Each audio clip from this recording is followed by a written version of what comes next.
Hi hello నమస్తే welcome to YR TV. నేను రంజిత్. తెలంగాణ రాష్ట్ర వ్యాప్తంగా జరుగుతున్న ప్రతి అంశాన్ని కూడా మీ ముందుంచే ప్రయత్నం చేస్తుంది వైఆర్ టీవీ. రాష్ట్ర రాజకీయాలలో జరుగుతున్న చాలా అంశాలను కూడా చూస్తే నాటి తెలంగాణ, నేటి తెలంగాణ, రేపటి తెలంగాణ అనే చర్చ కొనసాగిందా అంటే అవుననే సమాధానం చాలా క్లారిటీగా వినబడుతుంది. చాలా గ్రామాలలో, చాలా పల్లెలలో, చాలా పట్టణాలలో పూర్తి స్థాయిలో కూడా వర్షాకాలం మొదలైంది. పూర్తి స్థాయిలో వర్షాలు కొడుతున్నాయి. అయినప్పటికీ కూడా తాగునీటి సమస్య కోసం వెంపర్లాడుతున్న పరిస్థితి కనబడుతుంది. తాగునీటి సమస్యను తీర్చమని అధికారుల చుట్టూ తిరగాల్సిన పరిస్థితులు ఏర్పడ్డాయి. అసలు తెలంగాణలో ఏం జరుగుతుంది అనే అంశానికి సంబంధించి అయితే చూద్దాం. ఎందుకు నేను ఈ అంశాన్ని ప్రధానంగా కూడా మీ ముందుకు తీసుకొచ్చానంటే, ఈరోజు కేటీఆర్, హరీష్ రావు, కేసీఆర్ వీళ్ళు ముగ్గురిట్లా ఎవరో ఒకరు డెడ్ లైన్ పెడితే కానీ, ఎవరో ఒకరు సవాలు చేస్తే కానీ ప్రభుత్వం స్పందించడం లేదు. ఎందుకు ఇంత మౌనంగా, ఇంత దరిద్రంగా కూడా ఉంటుంది అనేది కూడా మనం ఆలోచించాల్సిన పరిస్థితి ఏర్పడ్డది. సో మొత్తానికి ఏం జరుగుతున్నది, ఎట్లున్నది అనే అంశాన్ని ఒకసారి చూసే ప్రయత్నం అయితే చేద్దాం. నిజంగా నిన్న మొత్తం అసెంబ్లీ చూసినాం. అసెంబ్లీలో హరీష్ రావు అంటే కాంగ్రెస్ పార్టీకి సంబంధించిన మంత్రులు కావచ్చు, సీఎం కావచ్చు, ఎమ్మెల్యేలను కావచ్చు, ఎవరినైనా కూడా ఏ విధంగా ఒక్కొక్కరిని చెడుగుడాడిలో కూడా చూడొచ్చు. అంటే దేంతో, సబ్జెక్టుతో.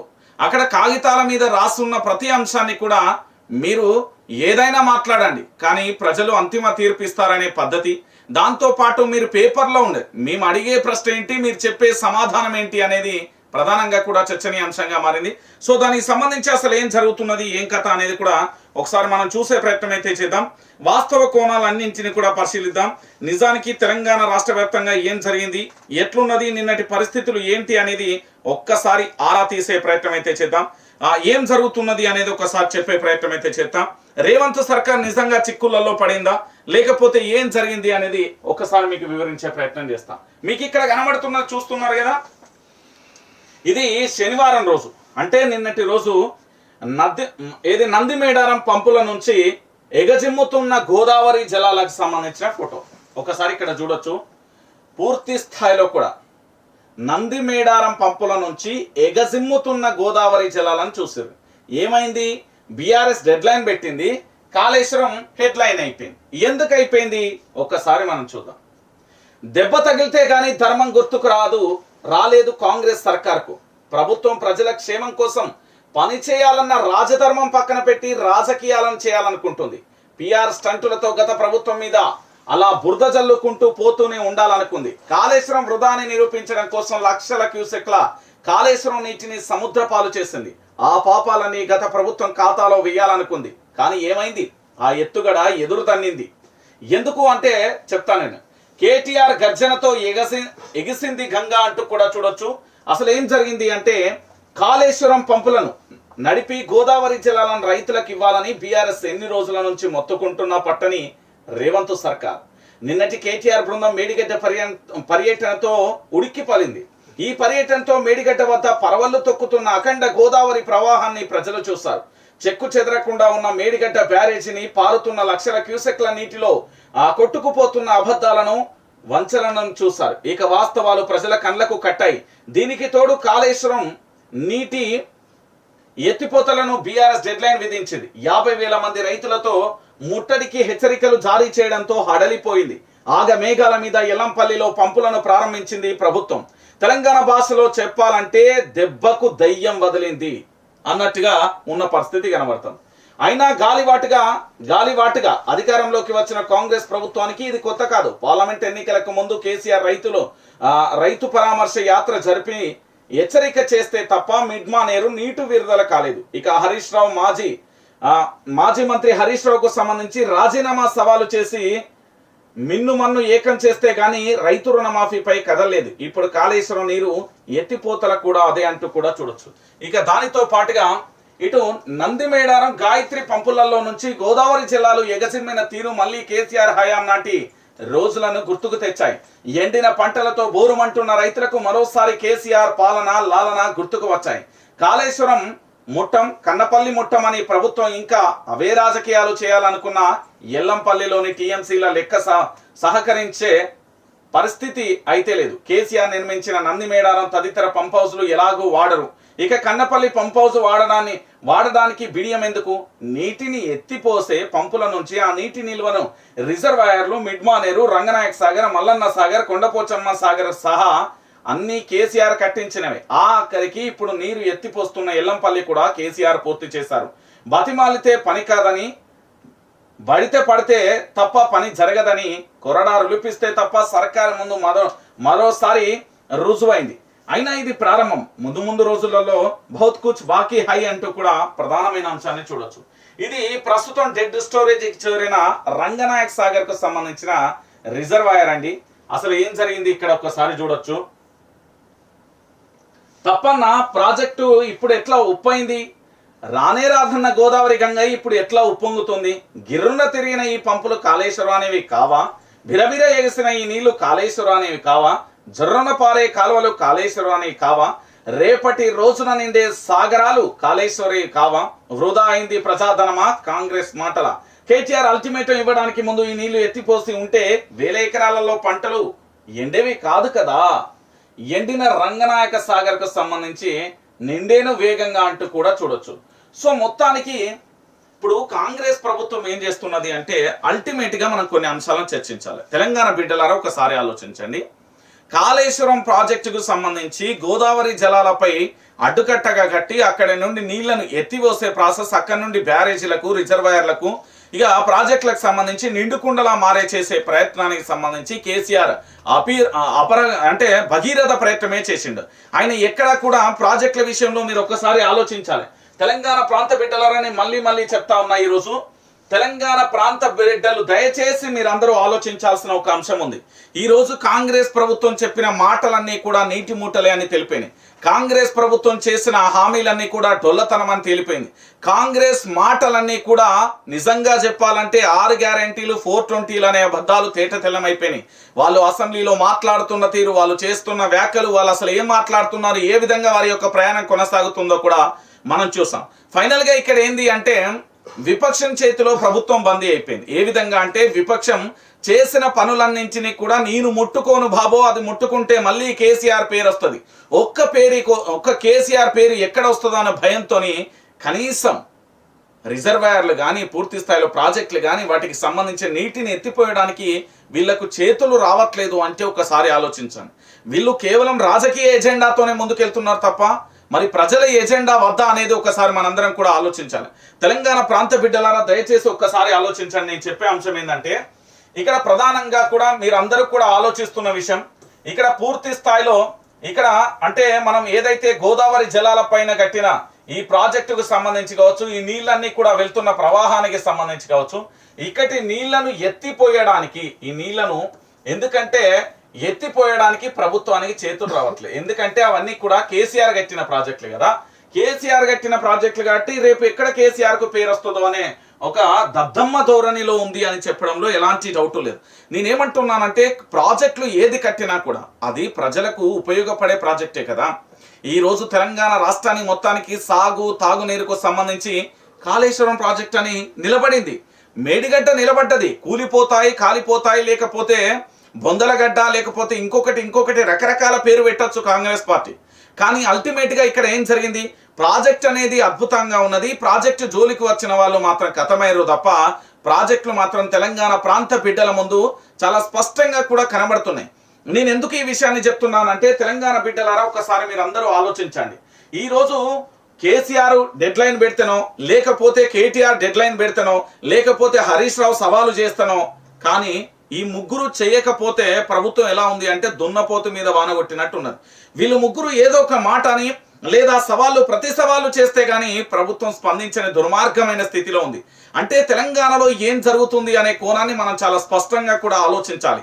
ఇది మనం 14 సంవత్సరాల పాటు నిరంతరాయంగా పోరాటం చేసి ప్రతి ఇంటి నుంచి, ప్రతి గడప నుండి ఒక్కో యువకుడు బయలుదేరి జై తెలంగాణ అంటూ జెండ పట్టుకుని తమ ప్రాణాలు పోయినా పర్వాలేదని 1400 మంది విద్యార్థులు అమరులై తెలంగాణ రాష్ట్రాన్ని సాధించుకున్నాం.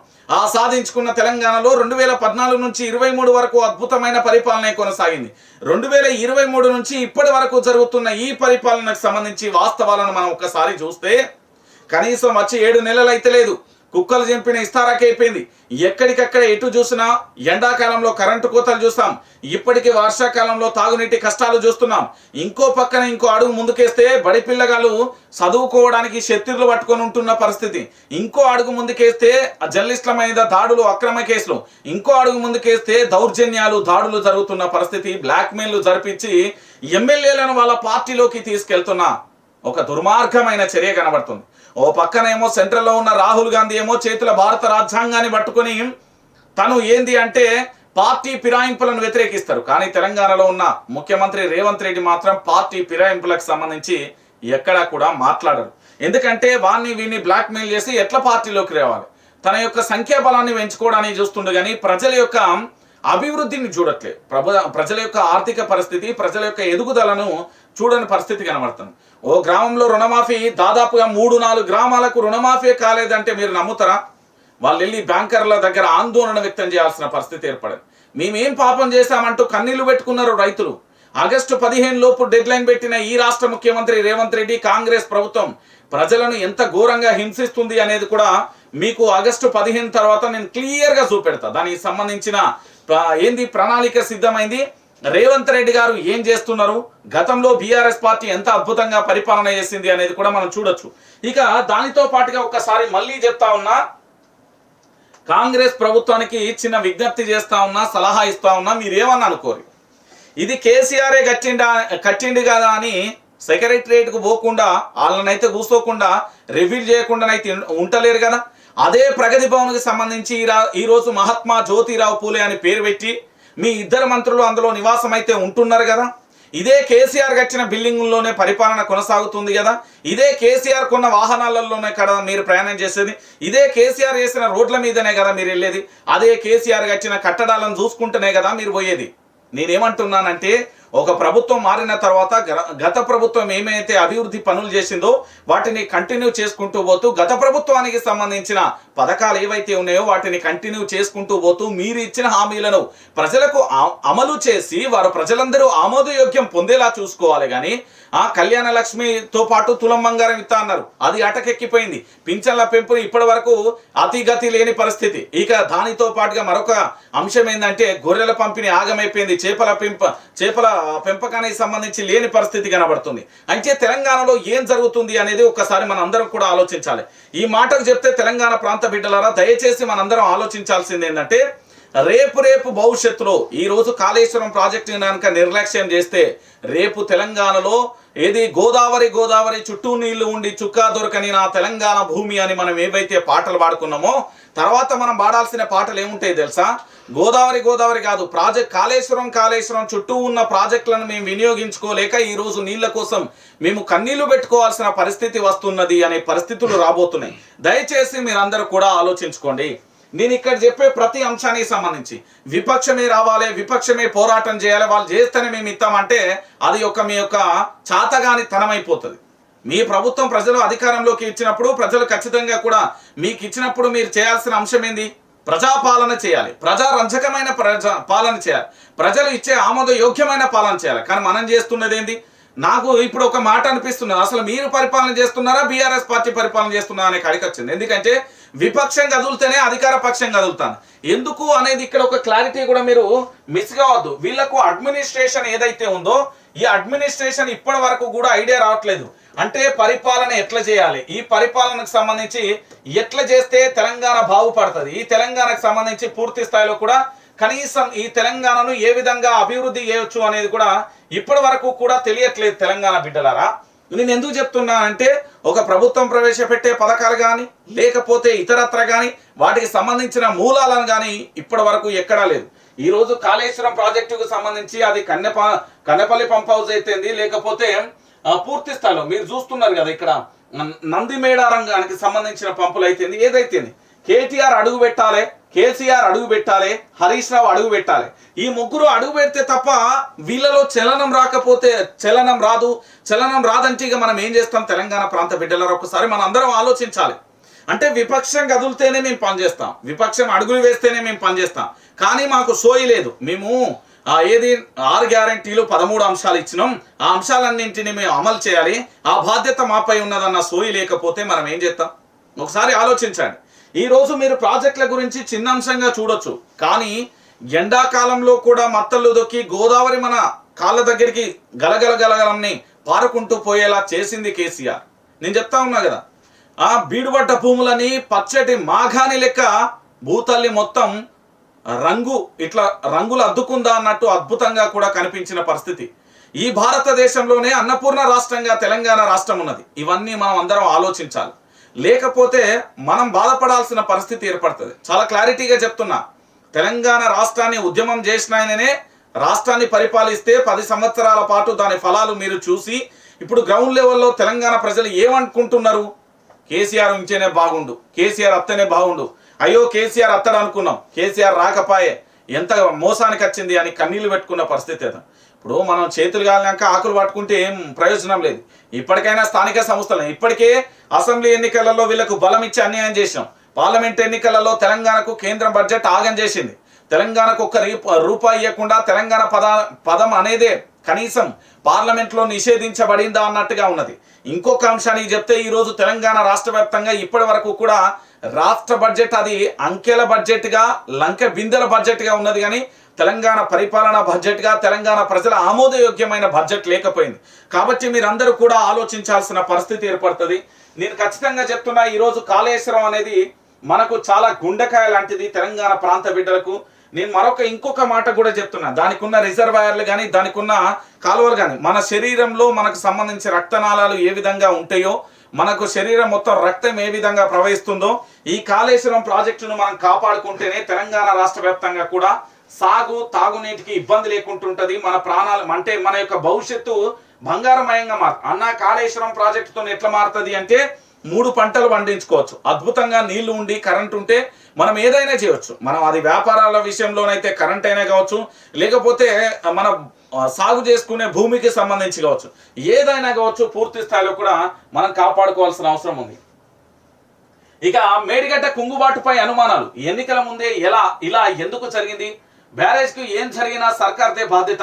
28 లక్షల క్యూసెక్లను తట్టుకున్న బ్యారేజ్ మంత్రి ఉత్తమ్ కు నోట బీజేపీ మాట. ఆగస్టు 2 తర్వాత కాళేశ్వరంపై కార్యాచరణ, మీడియాతో ఇష్టాగోష్ఠిలో కేటీఆర్ అంటూ కూడా చెప్పిన పరిస్థితి కనబడుతుంది. అసెంబ్లీ ఎన్నికల ముందే మేడిగడ్డ బ్యారేజ్ కుంగిపోవడం వెనుక కాంగ్రెస్ పార్టీ కుట్ర ఉందేమోనని కేటీఆర్ అనుమానం వ్యక్తం చేశారు. ఎందుకంటే లక్షల క్యూసెక్ల వరద నీరు వచ్చినా నిట్ట నిలువున చెక్కు చెదరకుండా నిలబడిన మేడిగడ్డ బ్యారేజ్ ఎన్నికల ముందే ఎందుకు ఇలా కుంగిపోయిందని ప్రశ్నించారు. ప్రభుత్వంలోని ఒకరిద్దరు మంత్రులు బ్యారేజ్ను ఏదైనా చేయగల సమర్థులని, వారికి ఎవరితోనైనా సంబంధాలు ఉన్నాయేమోనని తమకు తెలుసునని చెప్పారు. భవిష్యత్తులో మేడిగడ్డ బ్యారేజ్కి ఏమైనా జరిగినా అది ప్రభుత్వ కుట్రని భావించాల్సి వస్తుందని ఆయన తేల్చి చెప్పారు. శనివారం బీఆర్ఎస్ ఎల్పీ కార్యాలయంలో ఆయన మీడియాతో ఇష్టాగోష్ఠిలో ముచ్చటించారు. ఈ సందర్భంగా కాళేశ్వరం ప్రాజెక్టు విఫల ప్రాజెక్టుగా చూపించారని కాంగ్రెస్ నేతలు భావించారు. సరే, కేటీఆర్ అనుమానంలో కూడా తప్పు లేదు. ఎందుకు అంటే కేటీఆర్ చాలా క్లారిటీగా చెప్పారు. మీరు ఒక్కసారి ఆలోచించాలి, తెలంగాణ అసెంబ్లీ ఎన్నికలకు సంబంధించి, ఈ తెలంగాణ అసెంబ్లీ ఎన్నికలకు సంబంధించిన రోజు ముందు ఏం జరిగింది అంటే, ఈ బ్యారేజ్ ఏదైతే ఉందో ఈ బ్యారేజ్కి సంబంధించి పూర్తి స్థాయిలో ఒక 2 పిల్లర్లకు సంబంధించి 2-3 పిల్లర్లకు సంబంధించి కుంగుబాటు జరిగింది. ఈ కుంగుబాటుకు సంబంధించి అప్పుడున్న పరిస్థితులలో మీడియాలో బ్రేకింగ్ ఏంది అంటే, అదేంది బ్యారేజీకి సంబంధించి కుంగుబాటు జరిగింది, భారీ శబ్దాలు వినబడ్డాయి అంటూ ఒక కథనం వచ్చింది. ఆ తర్వాత అక్కడి పోలీస్ స్టేషన్లో ఒకరిద్దరి మీద పూర్తి స్థాయిలో కూడా ఏమైంది అంటే అక్కడ కేసులు కూడా నమోదు చేసింది. దాని తర్వాత తూర్చి అదంతా ఏమీ లేదన్నారు. అయితే ఇక్కడ కేటీఆర్ అనుమానం వ్యక్తం చేసిన దాంట్లో బాటంగా అన్న చెప్పలేకపోతుంది, కానీ నేను చెప్తాను ఎనూరి. ఇక్కడ మేడిగడ్డకు సంబంధించి క్యూసెక్ల నీరుని ఇంత తట్టుకుంటున్నది కదా, ప్రభుత్వంలోని ఒకరిద్దరు మంత్రులు బ్యారేజీని ఏదైనా చేయగల సమర్థులు అని, వారికి ఎవరెవరితో సంబంధాలు ఉన్నాయో తమకు తెలుసు.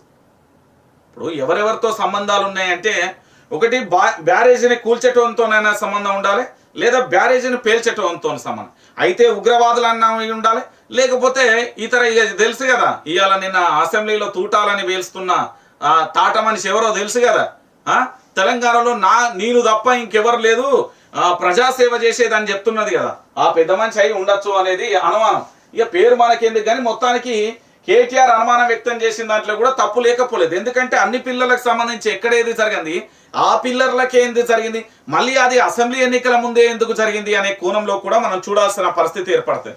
సో మొత్తానికి తెలంగాణ రాష్ట్ర వ్యాప్తంగా ఉన్న ప్రాజెక్టుల విషయంలో ఏది జరిగినా కూడా యనుమల రేవంత్ రెడ్డి ప్రభుత్వాందే బాధ్యత.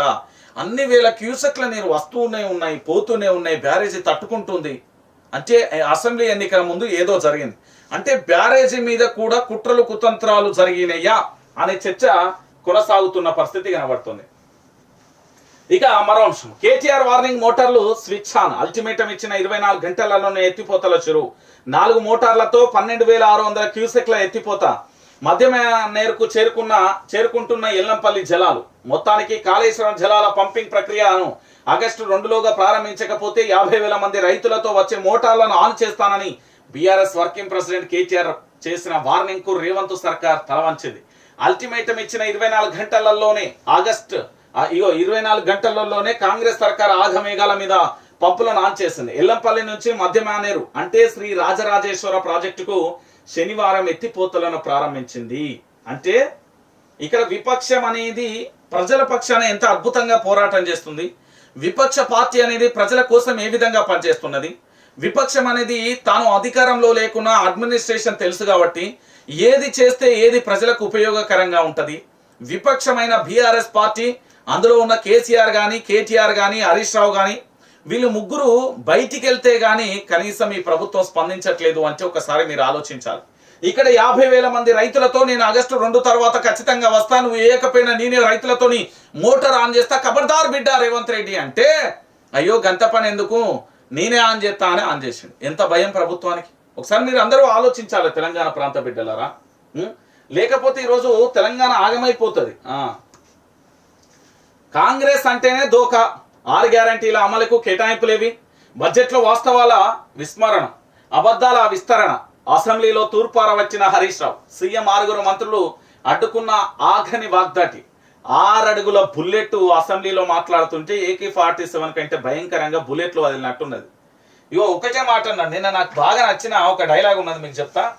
ఇగో ఇట్లా పట్టుకున్నాడు అన్న, పట్టుకొని ఏమన్నాడు తెలుసు హరీష్ అన్న, ఇక బచ్చన్న ఇది అంతే ఎందుకే, ఇవన్నీ ఎందుకే బచ్చన్న, ఈ పేపర్లలో అంకెలు ఇవంతా ఎందుకే, ఇగో ఇవన్నీ పక్కన పెడితే బచ్చన్న, స్పీకర్ గారు ఒక 5 నిమిషాలు మాకు టైం ఇవ్వండి, ఆ బ్రేక్ బెల్ ఇస్తారు కదా, బచ్చన్న రా అసెంబ్లీ ముంగడి పోదాం, నడి రోడ్డు మీద నిల్చుందాం, ఒక్క 10 మందిని బీఆర్ఎస్ ప్రభుత్వ హయాంలో కరెంట్ ఎట్లున్నది, 24 గంటలు ఉన్నదా లేదా అని అడుగుదాం బచ్చన్న, ఈ లొల్లంత ఎందుకే, దా పోదాం దా, వాళ్ళు ఏం చెప్తారేదా, ఈ పుస్తకాలలో అంకెలు ఉంటేనే ఉంటాయి, ఇలా రాతలు ఉంటేనే ఉంటాయి, ఇవి ఏడిపోతాయి అన్న, దా బచ్చన్న పోదాం దా అన్నాడు. ఇక బచ్చన్న ముఖం ఏడ పెట్టుకోవాలని అర్థం కాక కుయ్యమనిలే కయ్యమనిలే. ఇక దాంతో పాటుగా రేవంత్ రెడ్డి ఎగిరేగిరి పడతాయి, ఒక్క కుసానంగానే అయిపోయాయి. ఇక దాంతో పాటు మంత్రి దుద్దిల్ల శ్రీధర్ బాబు ఉన్నాడు, ఇక అడుగడుగున అధ్యక్ష అట్లా కాదు అధ్యక్ష అంటున్నాడు. ఏం అధ్యక్షనా సప్పుడేగా కూర్చోరాదే, అరే నీ మాట్లాడుతూ ఉంటే మధ్య మధ్య రన్నింగ్ కామెంటరీ చేస్తారే ఏంది అన్నారు. దాని తర్వాత సీతక్క మొదలే, అక్క ఏందక్క నువ్వు కూడా ఇట్లా చేస్తే ఎట్లా అని అన్నాడు. అయిపోయా, ఇంకెవరు మాట్లాడతారు. ఇక మనకు తెలియదు ఏమన్నా, మన ఆవేశం స్టార్ ఆగమాగం అయిపోతున్నాయి. అడిగిన ప్రశ్న ఒకటి, సమాధానం ఒకటి, ఏం మాట్లాడుతుండో ఏం చెప్తుండో కూడా అర్థం కాలేదని సోషల్ మీడియాలో కూడా ఎగుస్తున్నది. సో మొత్తానికి జరిగిన ఎపిసోడ్లలో మన ఏం పెట్టలే ఆవేశం స్టార్ అని అలా వచ్చింది, నేను చదివిన, నాకేం ముచ్చట, నేను ఒక వ్యక్తిని వ్యక్తిగతంగా ఎప్పుడూ డ్యామేజ్ చేయలే వైఆర్టీవీ పెట్టినప్పటి నుంచి. సో ఒకసారి చూడురి, హరీష్ అన్న అడిగిన ప్రశ్నలలో 6 అడుగుల బుల్లెట్ కు ఒక్కరన్నా సమాధానం చెప్తారని చూసిన అసెంబ్లీలో, ఒక్కరు సమాధానం చెప్పలే. అరే అడిగిన ప్రశ్న ఒకటి, ఇట్లా దిత్తాలు చిన్నప్పుడు 10వ తరగతి ఎగ్జామ్ ఉంటే ఇక ఒక్క నిమిషం చూసుకొని పోతే ఒక్క నిమిషం సార్ ఒక్క నిమిషం ఏదైనా పరీక్షలు ఉంటే అట్లా అయిపోయింది నేను అసెంబ్లీ. అరే సూచిరాతల పోటీ వచ్చిన కాంగ్రెస్ వాళ్ళు గెలవరేమో అనిపించింది, నాకు ఇంత ఘోరం అనిపించింది. ఒకసారి చూడురి, లాఠీతో, ఇగో ఇక్కడ క్లారిటీగా చూడండి, లాఠీలతో సమాధానం చెప్పడే ఇంద్రమ్మ రాజ్యమా, ఈ లాఠీలతో ఎక్కడ సమాధానం చెప్పిలో నేను చెప్తాను. ఒకటి, తెలంగాణలో సోషల్ మీడియాకు సంబంధించి, ప్రభుత్వానికి సంబంధించి తప్పిదాలను ఎత్తి చూపుతూ దాంట్లో అంటే ట్విట్టర్ కానీ, ఎక్స్ ఖాతా కానీ, ఫేస్బుక్ కానీ, ఇన్స్టా కానీ, వాట్సాప్ గ్రూపులలో షేర్ చేసినందుకు కొంతమందిని లాఠీలతో సమాధానం చెప్పిళ్ళు, నిరుద్యోగులు ధర్నా చేసినందుకు లాఠీలతో సమాధానం చెప్పిళ్ళు, ఆఖరికి జర్నలిస్టులను కూడా కాలర్ పట్టుకొని లాఠీలతో సమాధానం చెప్పిళ్ళు. తప్పేమన్నా ఉందా? ఇది ఇందిరమ్మ రాజ్యమా? లాఠీలతో సమాధానం చెప్పడమే ఇంద్రమ్మ రాజ్యమే అనేది ఒకటి ఆలోచించాలి. వీపులు పగలగొట్టడమేనా మీరు చెప్తున్న ప్రజాపాలన? బీఆర్ఎస్వికి సంబంధించి, నిరుద్యోగులకు సంబంధించి, ఉస్మానియా యూనివర్సిటీ 100 ఏళ్ల చరిత్ర కలిగిన ఉస్మానియా యూనివర్సిటీకి సంబంధించిన విద్యార్థి నాయకులను గల్లాలు పట్టుకొని కాళ్ళతోని పిడిగుద్దలు గుద్దడమే రాజ్యమా అని అడిగిండు. హరీష్ అన్న అడిగిన దాంట్లో ఏం తప్పున్నది? ప్రజాపాలన అని అడిగిండు. ఇక చూడు, బడ్జెట్లో ప్రజల కోణం తక్కువ, రాజకీయ కోణం ఎక్కువ. ఇప్పుడు బడ్జెట్లో 100 కోట్లు పెడితే ఏమవుతుంది? దాన్ని సద్వినియోగం చేస్తే ప్రజాపాలన అవుతుంది. కానీ దాని పేరు చెప్పి జేబులు నింపుకుంటే రాజకీయ పాలన అవుతుంది. Simple logic. అదే క్వశ్చన్ అడిగి మహిళలకు 2500 నుంచి రుణమాఫీ దాకా దోకానే అయిన ముచ్చట. నిజంగా బడ్జెట్లో బాధాకరమైన విషయం ఏంటంటే నా తెలంగాణ బిడ్డలను, నా తెలంగాణ ఆడపడుచులను అవమానపరిచిన పరిస్థితి కనబడుతుంది. అంటే ఒక్కసారి మీరు అందరూ కూడా ఆలోచించాలా తెలంగాణ ప్రాంత బిడ్డలారా. ఈ ప్రాంతానికి సంబంధించి మీరు అందరూ కూడా ఆలోచించాల్సిన విషయం ఏంటి అంటే ఇక్కడ జరుగుతున్న వాస్తవ కోణాన్ని కూడా చూడాలి. తెలంగాణ రాష్ట్ర వ్యాప్తంగా కూడా హరీష్ రావు అడిగిన దాంట్లో మహిళలకు 2500 నుంచి రుణమాఫీ దాకా దోకా. అంటే 6 గ్యారంటీలలో కాంగ్రెస్ ప్రభుత్వానికి సంబంధించి ఏ విధంగా ఆ అలవి కాని హామీలను ఇచ్చింది అనేది ఇక్కడ క్లియర్ కట్ గా కూడా మీకు అర్థమైపోతున్నది. నేను ఎందుకు ఈ విషయాన్ని చెప్తా ఉన్నాను అంటే మహిళలకు 2500 నుంచి రుణమాఫీ దాకా వాళ్ళు 6 గ్యారంటీ ఒక అంశాన్ని ఏదైనా ఒక రాష్ట్ర ప్రభుత్వం అధికారంలోకి వచ్చిన తర్వాత వాళ్ళకి సంబంధించి పూర్తి స్థాయిలో బడ్జెట్ అనేది ప్రవేశపెడతారు. ఆ బడ్జెట్ కు సంబంధించి అంటే కాంగ్రెస్ ప్రభుత్వానికి సంబంధించి వీళ్ళ మేనిఫెస్టో వీళ్ళు 6 గ్యారంటీలకు సంబంధించి అమలు చేసే ప్రయత్నం జరుగుతుంది. అయితే ఇక్కడ ఏం జరిగింది? వీళ్ళ 6 గ్యారంటీలు పూర్తి స్థాయిలో అమలు చేయకుండా ఈ 6 గ్యారంటీలకు సంబంధించి ఏం చేసిళ్ళు అంటే అమలు చేయకుండా వదిలేసిన పరిస్థితి కనబడుతుంది. సరే, మొత్తానికి వీళ్ళ 6 గ్యారంటీలు ఏం చేసిళ్ళు? 6 గ్యారంటీలలోని 13 అంశాలు ఇచ్చిళ్ళు. దాంట్లో 13 అంశాలకు సంబంధించి ఏం చేసిళ్ళు? అమలు చేయాలి కదా. మహిళలకి 2500 గురించి బడ్జెట్లో లేదు. దాంతోపాటు రైతు బీమాకు సంబంధించి లేదు. దాంతోపాటు పూర్తి స్థాయిలో కూడా మీరు చూడాలి తెలంగాణ ప్రాంత బిడ్డలారా, చాలా విషయాలలో కూడా బడ్జెట్లో లేదు. గదే విషయాన్ని 6 అడుగుల బుల్లెట్ మన హరీష్ అని అడిగింది కదా. ఇక ఇంకొక అంశం ఏంటంటే 10 ఏళ్ల కేసీఆర్ పాలన ఫలితమే నేటి తెలంగాణ వృద్ధి రేటు. అవును, ఈ తెలంగాణలో భారతదేశంతో సమానంగా ఈక్వల్గా ఒక రాష్ట్రం పోటీ పడుతున్నదండి. మన భారతదేశంతో ఈక్వల్గా మన తెలంగాణ రాష్ట్రం పోటీ పడుతున్నది. ఈరోజు నేను చాలా బాధపడుతున్నా. కేసీఆర్ ప్రభుత్వాన్ని పడగొట్టడం, కాంగ్రెస్ ప్రభుత్వాన్ని తీసుకురావడం అనేది మన నిజంగా చెప్పాలంటే మన యొక్క చాతగానితనం, మన యొక్క ఎర్రితనమే అంట. ఎందుకు నేను ఈ మాట అంటే వృద్ధి రేటును దేశానికి సమతుల్యంగా కూడా పోటీ పడేలా చేసిన వ్యక్తి కేసీఆర్. వృద్ధి రేట్ అండి, తలసరి ఆదాయానికి సంబంధించి మొదలు పెడితే మన వృద్ధి రేటు ఏ స్థాయిలో ఉంది? తెలంగాణ రాష్ట్రాన్ని అన్నపూర్ణ రాష్ట్రంగా తీర్చిదిద్దింది కేసీఆర్. తెలంగాణలో ప్రాజెక్టులు నాకు తెలిసి ఇప్పుడు కాంగ్రెస్ ప్రభుత్వానికి ఎత్తే అవి 50 ఏళ్ళు కడుతుంది. ఆ ప్రాజెక్టులను 10 ఏళ్లలో ఖతం చేసిండు. తెలంగాణ ప్రాంత బిడ్డలకు సంక్షేమ పథకాలను ఇచ్చాడు. ఈ ఫ్యాక్ట్స్, ఇవన్నీ నిజాలు. మీరు నమ్మినా నమ్మకపోయినా ఇవి నిజాలు. నేను చెప్తున్నా కదా, ఈరోజు ప్రపంచ పటంలో, భారతదేశ పటంలో మన తెలంగాణ రాష్ట్రాన్ని ఏలెత్తి చూపెట్టాలంటే కూడా భయపడే పరిస్థితికి తెచ్చింది కేసీఆర్ దిగిపోయిండు. కేంద్ర బడ్జెట్లో తెలంగాణకు 0, జై తెలంగాణ నినాదాలు చేసేటోళ్ళు లేరు. పార్లమెంటు వెలుపల కనీసం ధర్నాలు చేసేటోళ్ళు లేరు. ఈ తెలంగాణకు బడ్జెట్ కేటాయించమని కేంద్ర మంత్రుల ఇంటి ముంగట ధర్నా చేసేటోళ్ళు లేడు. ఏది లేకుండా పోయిన పరిస్థితి. ఏం జరుగుతుంది ఈ తెలంగాణలో? ఒకసారి మీరు ఆలోచించాలి. కేసీఆర్ ఉన్నప్పుడు హైదరాబాద్ ఆ ప్రగతి పరుగులు ఏ విధంగా పెట్టేది. ఇప్పుడు రేవంత్ వచ్చినాక ఐటీ మంత్రి ఎవరో తెలుసా? మళ్ళీ భయపడతారు మీరు. ఐటీ మంత్రి ఉన్నారా అంటే ఉన్నారు, మరి మళ్ళీ భయపడకురే. ఓకేనా? మన కేటీఆర్ ఉన్నప్పుడు ఇది బ్రాండ్. అది అమెరికాకు సంబంధించిన ఇవాంకా వచ్చినప్పుడు ఎట్లా పరిస్థితులు ఉండే, ఇక్కడ మీటింగులు జరిగినప్పుడు ఒకసారి మీరు అందరూ ఆలోచించాలి. ఇగో చూడు, కరెంటు కోతలపై అసెంబ్లీ గేటు బయట సవాలుకు సిద్ధమా? ఇదే నేను చెప్పింది. బట్టనా బయటికి పోదాం పావే 5 నిమిషాలు. బట్టనా 5 నిమిషాలు బయటికి పోయి అడుగుదాం పావే, కరెంటు ఎవరి ప్రభుత్వంలో మంచుకున్నది అని. ఇట్లనే అన్నాడు హరీష్ అన్న సింపుల్గా. దానికి ఇక తోక ముడిసిన ఎప్పటిదాకా బుస్ బుస్ అనాగరాజ బుస్ బుస్ బుస్ బుస్ అని ఎగిరెగిరి పడ్డాయి. ఇక మీరు చేసిన ఆలస్యం వల్లే రైతులు వడ్డీ కట్టాల్సి వస్తుంది. అవును, వాస్తవం. వాళ్ళు చేసిన ఆలస్యం. డిసెంబర్ 9వ తారీఖున ఓ ఎల్లన్నా మల్లన్నా పుల్లన్నా, ఓ ఎలవా మల్లవా రారి గిట్ల పోయి గట్ల తెచ్చుకో అన్నాడు ఈ సారు. ఈ గుంపు మేస్త్రి గారు చెప్పింది ఏంటంటే గిట్ల పోయి గట్ల తెచ్చుకోమన్నాడండి. తెచ్చుకోమని ఏమన్నది? ఇప్పటివరకు ఏమన్నా అయిందా? ఏం కాని పరిస్థితి కనబడుతుంది. గిట్ల పోయి గట్ల తెచ్చుకోమని చెప్పిన ఈ పిల్లగాడు ఈరోజు ఏడబోయిండని అంటున్నారు తెలంగాణ సమాజం మొత్తం. ఒకసారి మీరు ఆలోచించాలి. ఎక్సైజ్ లో 7,200 కోట్లు అదనంగా ఎలా వస్తాయి ఎక్సైజ్ లో? మీకు మర్చిపోయినా, తెలంగాణ రాష్ట్రంలో కేసీఆర్ గారి పరిపాలనలో తెలంగాణ తాగుబోతు తెలంగాణ అయింది, ఆగమైన తెలంగాణ అయింది. ఇప్పుడు లెక్కలు తీస్తే ఎవడెవడైతే మాట్లాడిండో వాడు డైపర్ వేసుకుని ఇది పడుతుంది. నేను నిజంగా చెప్తున్నా, తెలంగాణ రాష్ట్ర ప్రభుత్వం కేవలం లిక్కర్ మీద నడవడానికి శతధా ప్రయత్నాలు చేస్తుంది. వాళ్ళకి టార్గెట్లను ఇస్తుంది, వాళ్ళని స్టాక్ పెంచుతుంది. మీరు ఏదన్నా చేయరిపై నాకు ఆదాయాన్ని పెంచి చూపించండి, తెలంగాణ రాష్ట్ర వ్యాప్తంగా కూడా మాకు ఆదాయాన్ని పెంచి చూపించాల్సిందే అంటూ పూర్తి స్థాయిలో కూడా ఒక అల్టిమేటం ఇచ్చిన పరిస్థితి కనబడతాను. అంటే తెలంగాణ రాష్ట్రం కేసీఆర్ ప్రభుత్వం కంటే రేవంత్ రెడ్డి ప్రభుత్వంలో డబల్ లాగుతున్నారు. ఇది కూడా లేదు అంటే నేనేం చేయలేను. ఇగో గల్లీకో బెల్ట్ షాపులపై సమాధానం చెప్పారెందుకు? మేము అత్తే బెల్ట్ షాపులు ఉండే, మాదంతా నీతివంత పాలన, మాది శుద్ధపూస పాలన అని చెప్పారు. కానీ దొంగల పాలన, దొరల పాలన, రౌడీ పాలన, రాక్షస పాలన ఏది అనేది 7 నెలల్లోనే తేటతెల్లం అయిపోయింది ఈరోజు. ఇది నిజం కాదా? తెలంగాణ ప్రాంత బిడ్డలారా ఒకసారి గుండె మీద చేసుకొని ఆత్మ విమర్శ చేసుకోరి. నేను మాట్లాడుతున్నా అని మీరు అనుకుంటున్నారేమో కానీ ఇది 100కు 100% నిజం. ఈ తెలంగాణలో గల్లీకి నేను చెప్తున్నా, ఇంటికి పోయి ఎవరినన్నా మంచిళ్ళు అడిగితే దొరికే తెలియదు, కానీ ఇంత కోటర్ పోయి అంటే మాత్రం దొరుకుతుంది. ఇప్పుడు తెలంగాణలో పరిస్థితి అది, సిచ్యువేషన్ అది.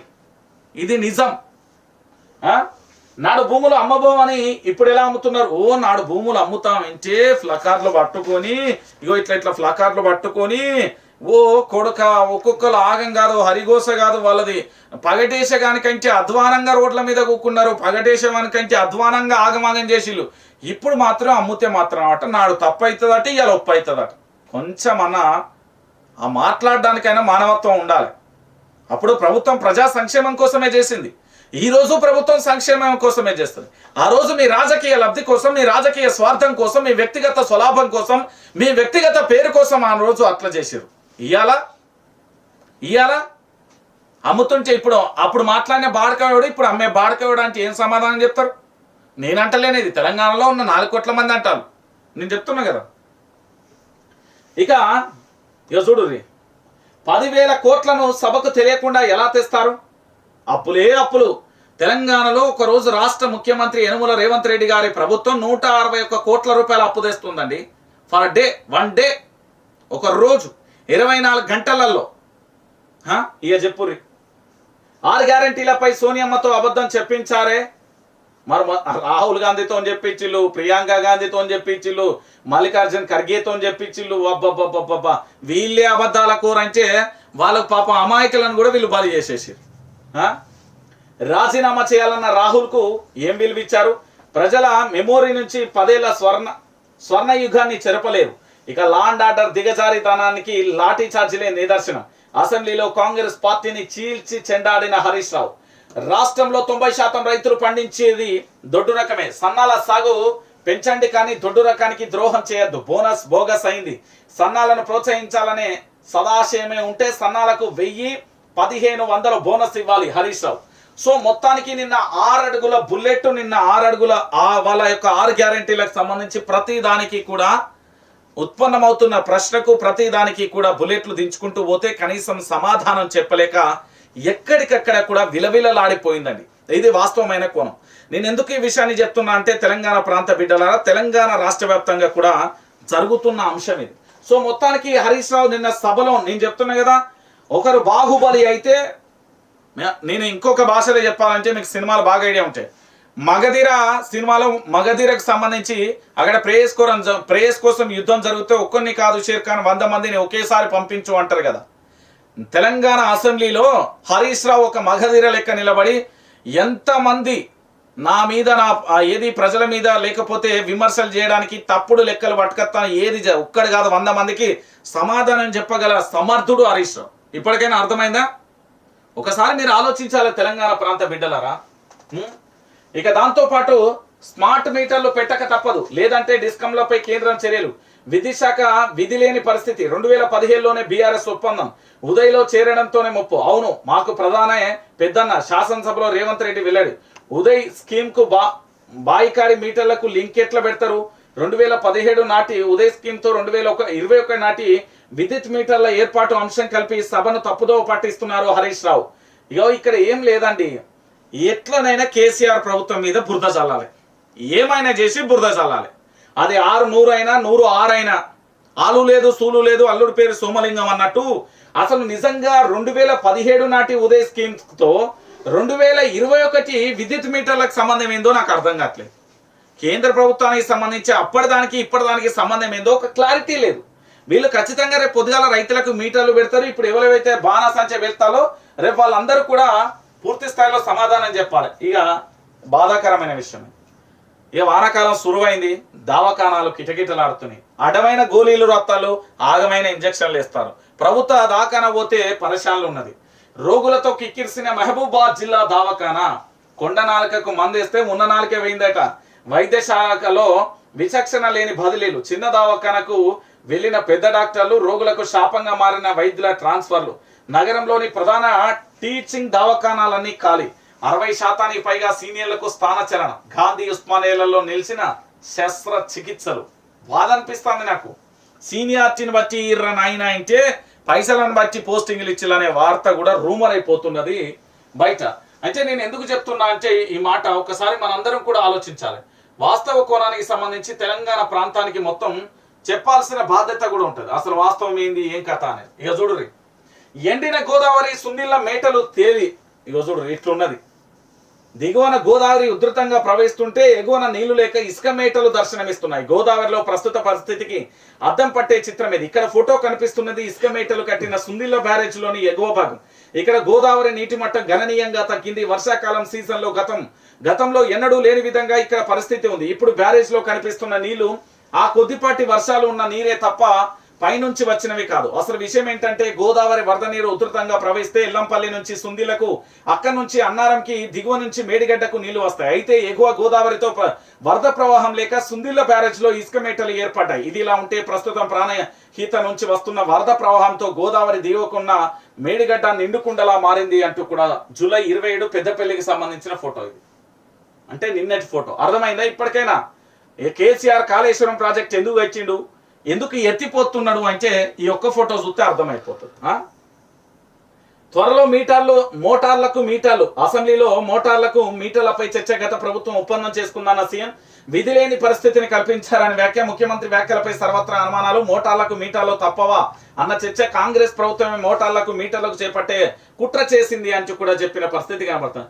సో మొత్తానికి కాంగ్రెస్ ప్రభుత్వం వల్ల పెద్ద ఉన్నాడు కదా, ఆయన పేరేం పేరు, ప్రధాని నరేంద్ర మోడీ గారి ఆధ్వర్యంలో ఇలా తమ్ముడు రేవంత్ రెడ్డి దానిని సాఫీగా అప్పట్లో కేసీఆర్ దీని మీద రచ్చరచ్చ చేసి లొల్లి చేసి చల్ మా తెలంగాణ రైతాంగానికి మీరు ఎట్లా మోటార్లు పెడతారు చూద్దాం దా కబడ్దార్ అన్నాడు. ఇలా గదే జరుగుతున్నది. చూడురే మీరే తెలంగాణ ప్రాంత బిడ్డల. మార్పు చాలు ఇక మార్చేద్దాం, మా బతుకులు మార్చమంటే పేర్లు మారుస్తున్నారు. తెలంగాణలో చిహ్నాన్ని మార్చిల్లు, దానికి ఓ జీవ అడ్డు రాలేదా? మీరు మార్చాల్సింది పేరు కాదు, ధర్నా చౌక్ వద్ద నిరుద్యోగుల ఆందోళన. చూడండి, అప్పుడు మార్పు కావాలి, ఇప్పుడు కాంగ్రెస్ ఏంది, అప్పుడు మార్పు రావాలి కాంగ్రెస్ రావాలి అన్నామని ఇప్పుడు మార్పు వచ్చేసింది. ఇక కాంగ్రెస్ పోవాలని గురుకుల అభ్యర్థులు ఆగ్రహం వ్యక్తం చేస్తారు. శనివారం గురుకుల అభ్యర్థులు ధర్నా చౌక్ వద్ద దీక్ష చేపట్టారు. ఈ సందర్భంగా వారు సంచలనమైన వ్యాఖ్యలు చేసి 7 నెలల్లో మార్పు వచ్చింది, ఇక కాంగ్రెస్ ప్రభుత్వం వద్దు అని ఆందోళన వ్యక్తం వచ్చింది. ఇప్పుడు ఏంది అంటే వద్దు వద్దు బాబోయి కాంగ్రెసు, దీనికి దండాము పెడదాము అన్నరా. ఈ పాటలు వాడాలి. వద్దురా నాయనా రేవంతు, నీ పాలనకో దండమయ్య రేవంతు అని చెప్పాలి. Bye bye Congress, bye bye Congress, వద్దు కాంగ్రెస్, నీకో దండం కాంగ్రెస్, వెళ్ళిపో అనాలి. ఇదే అవుతుంది. గురుకుల ఆ టీచర్లకు సంబంధించి ఆందోళన వ్యక్తం చేస్తా ఉన్నారు, వాళ్ళని దీక్ష చేస్తున్నారు, వాళ్ళకి సంబంధించి అన్యాయంగా వాళ్ళ మీద కుట్రలు చేస్తున్నారు, వాళ్ళని అరెస్ట్ చేస్తున్నారు, వాళ్ళు దీక్షలు చేస్తున్నారండి. బాయ్ బాయ్ కాంగ్రెస్ అని చెప్పాల్సిన సమయం ఆసన్నమైంది. ఈ కాంగ్రెస్ పాలన వద్దు, కాంగ్రెస్ పోవాలి అనే కాడికి వచ్చింది అంటే ఒకసారి మీరందరూ కూడా ఆలోచించాలి దయచేసి. నేను ఎందుకు ఈ విషయాన్ని చెప్తున్నా అనేది కూడా ఆలోచించాలి. ఇక దాంతో పాటుగా తెలంగాణ గవర్నర్ గా జిష్ణుదేవ్ వర్మ 2018-23 మధ్య త్రిపుర డిప్యూటీ సీఎం గా సేవలు. 9 రాష్ట్రాలకు కొత్త గవర్నర్ల నియామకాలు. ఉత్తర్వులు జారీ చేసిన రాష్ట్రపతి ద్రౌపది ముర్ము అంటూ కూడా చెప్పిన పరిస్థితి. మరి ఈ గవర్నర్ గారైనా జర తెలంగాణ ప్రజల పక్షాన ఉండాలని మనస్ఫూర్తిగా కోరుకుంటానా, దానికి సంబంధించి కూడా చూస్తున్నాం. ఇక దాంతో పాటుగా తెలంగాణకు పైసా ఇవ్వలేదు అనడం సిగ్గుచేటు. రాష్ట్ర బడ్జెట్లో 1,09,000 కోట్లు కేంద్రం నుండి వచ్చినవి. ఓ నాయనా నీకు దండం సంజయన, నువ్వు ఒకప్పుడు హీరో, ఇప్పుడు అయిపోయింది, నీకు పదవి వచ్చింది, నువ్వు కూడా మారిపోయినావు. నువ్వు మారిపోయినావన్నా. లోకల్ ఫైట్ ఫోకస్ ఆగస్ట్ లో అంటూ ఇటీవలే సీఎం కామెంట్స్. సాధ్యాలపై అధికారుల కసరత్తు, టైం షెడ్యూల్ పై సర్కార్ మల్లగులలు. బీసీ జనాభా లెక్కించిన తర్వాతే డిసిషన్, ఈసీ నుంచే ఫైనల్ కానీ ఓటర్ల లిస్ట్.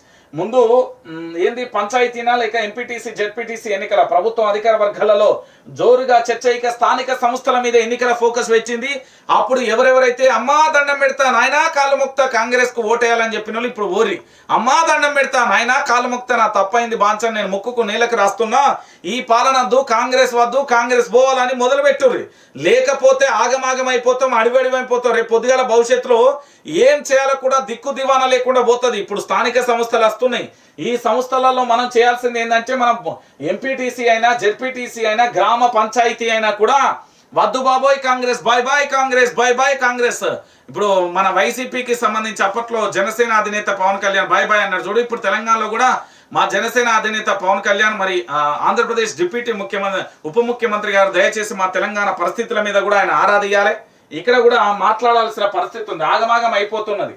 ఎందుకంటే పబ్లిసిటీ ఉన్న వ్యక్తులు కాబట్టి పూర్తి స్థాయిలో కూడా ఇగో కేసీఆర్ మీద ఎన్ని కుట్రలు చీల్చి చెండాడతానని అసెంబ్లీకి ఓరి నాయన మీకు అర్థమైతే లేదా? కల్వకుంట్ల చంద్రశేఖరరావు నిన్న అత్తే ఒక్కొక్కడు నక్క లెక్క, పిల్లి లెక్క, ఎలక లెక్క ఏ మూలన దాక్కున్నారు, ఒక్కడు మాట్లాడకపోతే. నిన్న నేను చూసిన ఆ కేసీఆర్ వచ్చిండ్రు, భయమవుతుందా భయమవుతుందా అలా భయమవుతుందా ఇంటిగా ఆడబోతురి.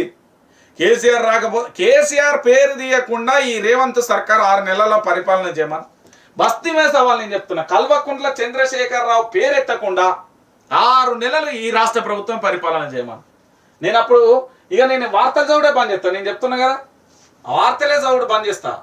నేను చెప్తున్నా ఒకటే అంశం అండి, వైఆర్టీవీ తెలుగు న్యూస్ ఛానల్ చూస్తున్న వాళ్ళు అందరికీ నేను చెప్పేది ఒకటే, ఇక్కడ అందరిలా మనది ఉండదు. తెలంగాణ రాష్ట్ర ప్రజల పక్షం విపక్షం, మన ఎజెండా ఎప్పుడు ప్రజలే.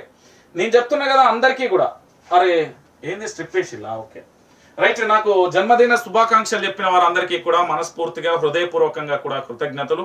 మీరందరికీ కూడా మీ చల్లని ఆశీస్సులు మా వైఆర్టీవీ మీద, మా వైఆర్టీవీ కుటుంబ సభ్యుల మీద ఉండాలని మనసా వాచ కర్మన కోరుకుంటున్నా. అందరికీ కూడా కృతజ్ఞతలు. అదే మంచి మనసుతోని మీరు ఏం చేయరంటే ఇక్కడ ఖచ్చితంగా కూడా లైక్ చేయరి, సబ్స్క్రైబ్ చేపిరి, అందరి చేత సబ్స్క్రైబ్ చేయండి. ఎందుకంటే తెలంగాణ రాష్ట్ర వ్యాప్తంగా కూడా మన వైఆర్టీవీ ఒకటే ప్రజల పక్షాన ఉన్నది. ఇక్కడ లైక్ చేపియండి, ఇక్కడ సబ్స్క్రైబ్ చేపియండి. ఎల్లవేళ కూడా ప్రజలకు సంబంధించి పూర్తి స్థాయిలో కూడా అందుబాటులో ఉంటాం. ప్రజల పక్షాన పోరాటం చేసేది కేవలం వైఆర్టీవీ ఒకటే. కాబట్టి ఖచ్చితంగా కూడా వైఆర్టీవీ తెలుగు న్యూస్ ఛానల్ ప్రతి ఒక్కరూ కూడా